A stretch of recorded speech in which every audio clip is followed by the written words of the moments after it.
výborne v ťažkej pozícii, boxoval jednou rukou. Ešte ale Kimmich. Jeho nákup, tam je voľný Voltemade. Ten otvára skóre 18. minúte, Nemecko vedie 1-0. Aj David Ďuriš, tam neprešla na Sauera, ešte doplne nepokutového územia. Odrazená lopta, je tam David Ďuriš. Zahler, das wieder. Nicht groß hinten und spielen direkt nach vorne. Und dann Serge Gnabry! Šnikol sa Stanislav Lobotka, čím vzniká priestor na Kolmu prihrávku. Gorecka, ďalšia Kolma prihrávka Gnabry. A je to 2-0 v 29. minúte.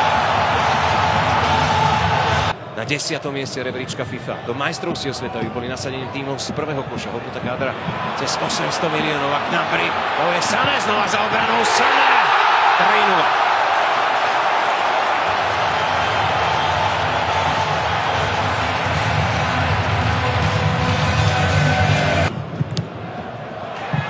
Nedokázal presne prihrať loptu, berie čistý súboj Voltemadeho viac. Tak krátko má Voltemadeho, hľadá, ale Saného na zadnej žrti. Sané! 4-0.